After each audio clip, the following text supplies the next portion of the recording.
Itu ujian paling hakiki, ujian paling berat.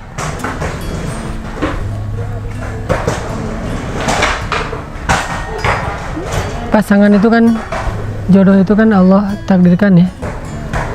Coba kita ikhtiar dulu maksimal sambil kita belajar pasrah, belajar berserah kepada Allah. Aku pernah baca sebuah cerita tentang seorang ksatria Islam lah ya. Dia itu jatuh cinta dengan seorang perempuan yang berbeda, bukan hanya suku, berbeda bangsa. Satu orang Turki, yang satu lagi orang Arab. Nah, terus sedangkan orang tua dari laki-laki ini, ksatria ini, menjodohkan dia dengan yang sebangsa dengan dia, yang satu kabilah dengan dia, untuk meneruskan garis keturunan mereka.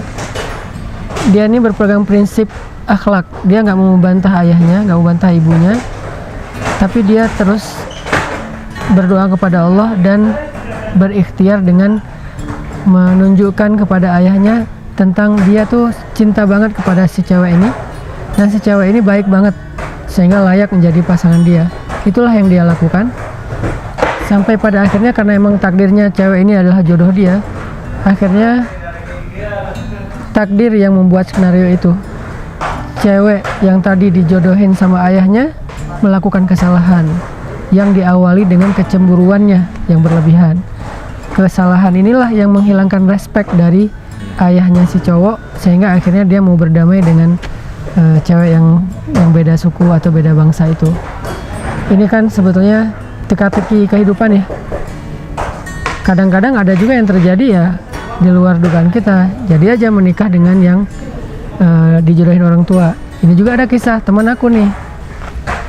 Jadi ceritanya udah kenal nih, saling suka, cuman mungkin dia dulu karena belum paham agama pacaran lah ya. Pacaran kayaknya lebih dari 10 tahun.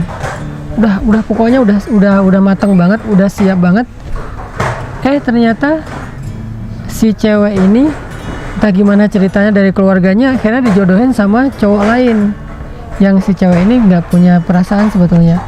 Tapi karena emang waktu itu cowok yang jadi pacarnya belum siap untuk serius, walaupun udah mateng banget, udah ngeklik banget, tapi belum siap untuk serius.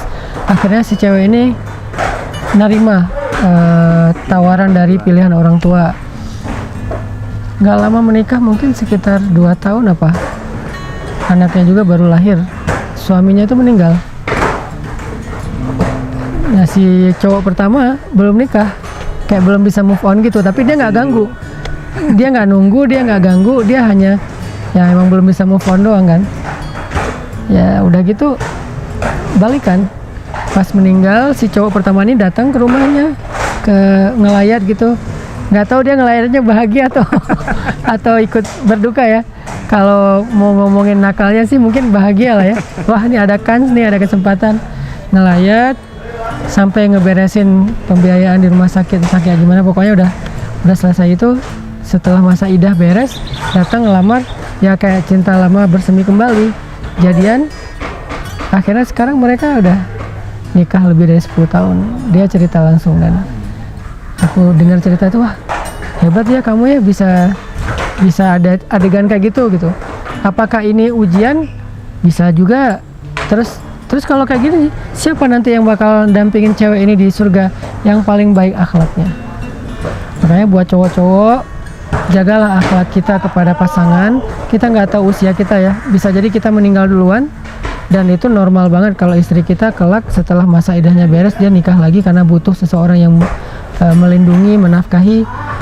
Kalau kita pengen ketemu istri kita lagi di surga, jaminkan bahwa kita akhlaknya lebih baik daripada orang lain, sehingga si cewek ini nanti, istri kita ini, nauzubillah, kalau harus nikah dengan siapapun nggak pernah bisa ngedapatin akhlak sebaik kita. Ini insya Allah jadi kayak jaminan.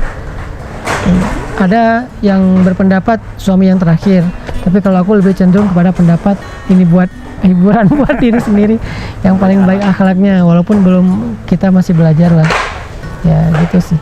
Jadi kalau dari adegan tadi, tanpa harus ada sikap melawan orang tua, tapi tetap akhirnya Ikhtiar aja, ikhtiarnya termasuk meyakinkan orang tua, ikhtiarnya termasuk si yang dua pasangan ini sama-sama nunjukin ke orang tua bahwa mereka emang sama-sama saling mencintai dan akan happy kalau mereka bersama. Ikhtiar dengan mengetuk pintu langit, ikhtiar dengan ya semua yang bisa dilakuin, dengan syarat jangan durhaka kepada orang tua. Arti durhaka itu buruk akhlaknya kepada orang tua, kawin lari segala macam, janganlah. Kalau ternyata habis-habisan ikhtiar terjadi juga yang nggak diinginkan, Ustaz gimana? Ya mungkin mirip dengan cerita yang kedua. Ustaz udah terjadi dan kita udah nunggu 5 tahun nggak meninggal nih, gimana nih? Jangan berharap orang meninggal juga sih. Ini ntar saya jadi ngajarin yang nggak benar.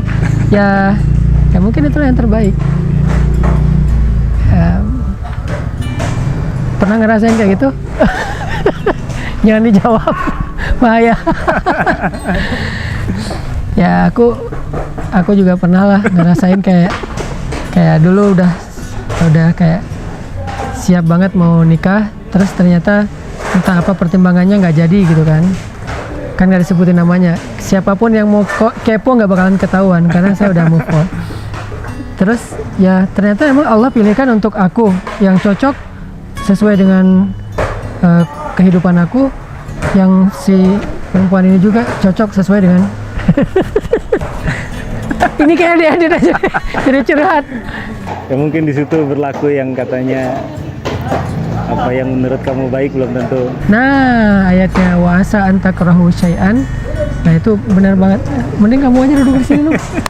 Wa asa an takrahu syai'an wa huwa khairul lakum wa asa an tuhibbu syai'an wa huwa syarrul lakum. Kata-kata paling penting itu di kalimat berikutnya, wallahu ya'lamu wa antum la ta'lamun. Allah itu lebih tahu dan kamu nggak tahu. Disitulah kita belajar, rela nggak kita dengan ayat itu, ngamalin ayat itu aja.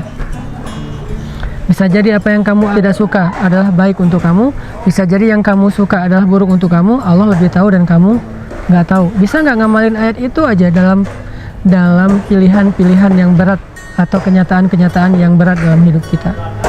Itu jadi bisa berlaku untuk aplikasinya terhadap pasangan, terhadap jabatan di perusahaan yang kita inginkan banget, atau di organisasi kayak gitu ya. Bisa Bang.